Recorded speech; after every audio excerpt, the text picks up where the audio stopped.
Did you know that supplements can differ by more than 15% depending on your ethnic background? Vitamin supplements use across ethnic groups. White people, 35.7. Black people, 22.6. Hispanics, 19.7. And Asians, 28.8. So the question would be, why don't black and brown people and Asian people take a multivitamin and mineral supplement formula the same percentage as white people do? My own personal experience with the brown people in my family has been, they don't believe it. With my black friends, the majority is the same. They don't believe it. And so I guess the question is, why? Well, there are white people who don't believe in it either. Right, but there are many different probable causes for this. One is cultural. Cultural meaning what? Well, they're raised that you eat food. That's what you do. That's how you get your nutrients. Yeah, that's what you do. You eat food. You eat good. You eat healthy. But I know plenty of white people who believe the same thing. That's true, but the percentages are different.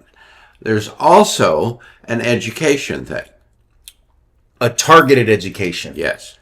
Because I don't remember middle school and our high school or college, anybody teaching nutrients except for in food. Well, the majority of the most important things, tools that you need for your life, you didn't learn in school anyway. Yeah, well. The majority of school education outside of the basics is a waste of time. Yeah. But it's just a matter of belief. It's a matter of association. It's a matter of what my friends are doing, what my relatives are doing. Okay, so that makes sense of what the culture is. Yeah, it's a cultural thing. And that's why I believe that we need to spend more effort reaching out to these various minorities so that they can understand the importance. For example, genetically, African Americans have a much higher risk of hypertension. Yeah, well, that's like my Latin background is everyone has high blood pressure almost. Yeah, and also diabetes. And diabetes, yeah. So those folks need this information more practically than others. Because, diabetes among Latins is almost epidemic. Yeah. Almost. Even the kids. Yeah, almost epidemic. And it's getting worse by the week. Yeah. Statistically. And if they could understand that a simple nutrients like chromium, vanadium, aspartic acid could change their outcome, change their future, I think it would make a world of difference. Yeah, and that's what I guess we mean, or that's what you hear when you hear targeted education. Yes. Yeah. And so with those statistics, health disparities, what health disparities would there be? Does that mean like maybe black and brown people only listen to their doctor about nutrients? Or their parents, you see. Well, that's like the example of what your book is about Hawaiian people. Yes. And the diabetes and the loss of a limb. Yep. And you wrote that, what? 35 plus years ago. Yeah. And it hasn't gotten any better. And that was your targeted education. Yeah. At that time. Yes. And then they have the other statistics, like women are more likely to take supplements than men by 6 to 14% points across all the groups. And I think that it's far, far higher than that. Yeah, I do too. Because when I was out on the lecture circuit, which I was for many, many years, I guarantee you that when I walked into a auditorium to do a presentation, 95% or more of the attendees were women. and the 5% were the men that got dragged there? Drugged along and had to go along because of marital relations. Yeah. Pressure. Yeah. Well, and, that makes so much sense, but, you being Hawaiian and white and me being Mexican and white, in a way, I almost feel funny discussing black people and targeted education and while their rate is lower, or Asian too, which is very low too. So if you guys have any input on it, we'd love to hear it, because we think that we feel like you should almost focus on targeted education for the groups that need it the most. I think so, because there's so many health challenges genetically that these folks have that could be drastically improved. Yeah, they could change their life. Proper supplementation and nutrient intake. But how do you get the message across? That's the big problem. You guys got an idea? We want to hear about it. We'd love to hear it. We are an education organization, and I have beat my head against the wall for years trying to figure out the best way to do it. And I have succeeded in making some inroads. Yeah. But not nearly to the degree I would certainly like to. Yeah. So if you guys have any ideas, we'd love to hear it.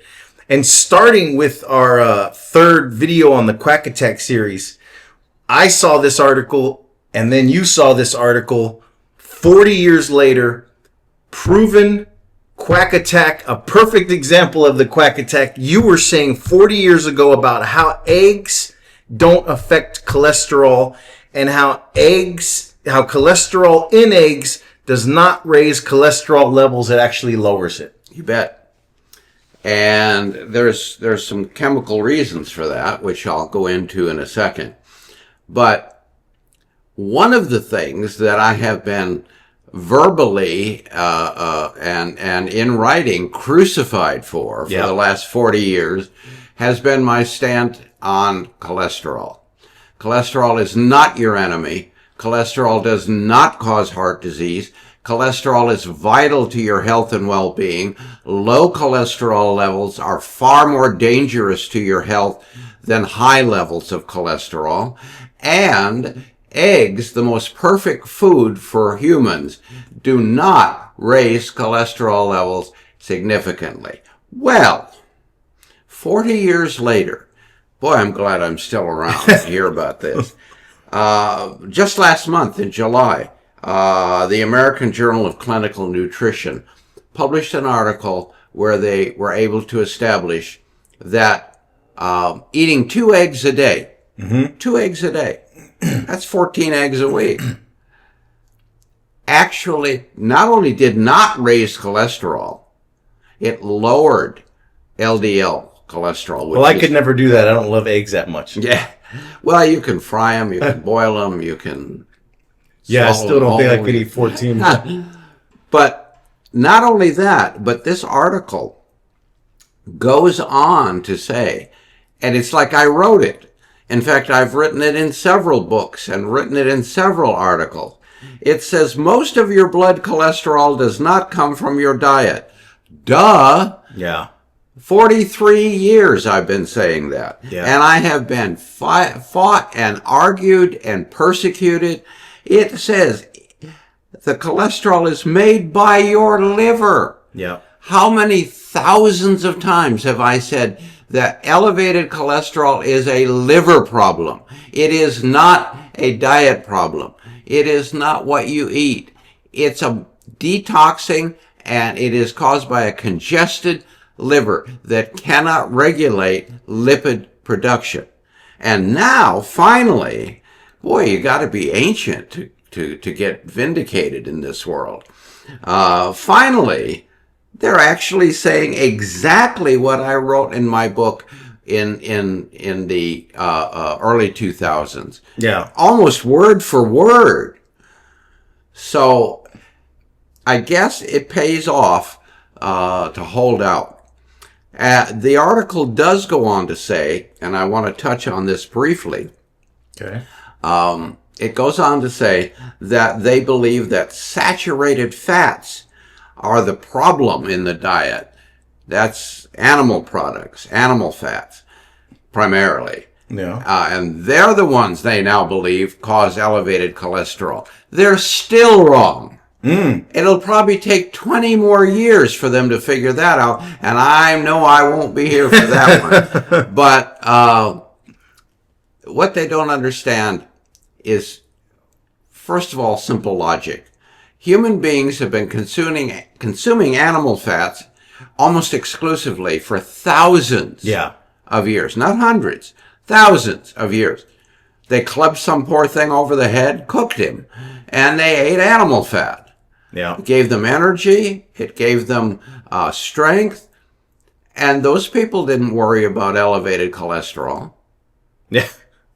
The heart disease epidemic that we're blaming on cholesterol, which is also wrong, comes from rancid, overprocessed, polyunsaturated vegetable oils, corn oil, sunflower oil, etc.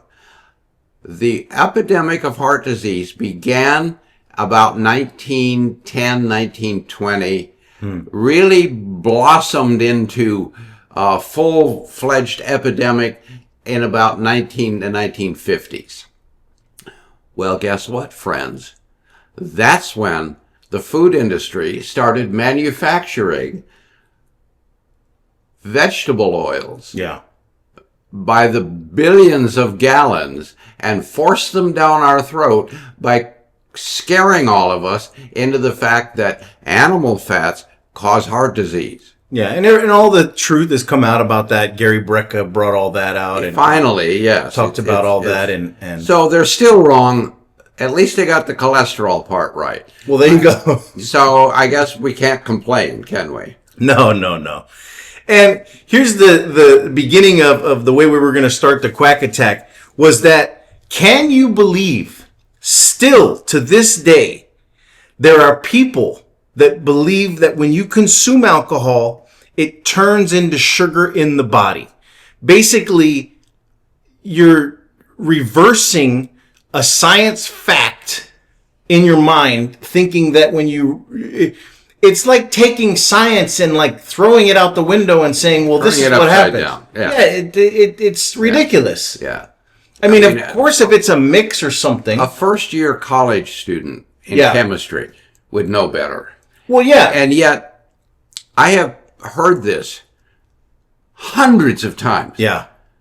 I still hear it. Alcohol converts to sugar. Yep. And you know who the majority of people were that told me that? Who? Dietitians. Yeah. Yeah, well, they're I saw the most constipated group of people still left in the nutrition industry anyway. But I saw a dietitian interview, and he was talking about how that he loves to have his or he loves to have tequila straight or vodka straight. And he was saying, but I don't do it that often because it converts to sugar. Yeah. And the guy on the interview said, well, scientifically that, and then they interrupt, another guy on the podcast interrupted him, and they never got back to it. But he was about to correct them, and they didn't. Yeah.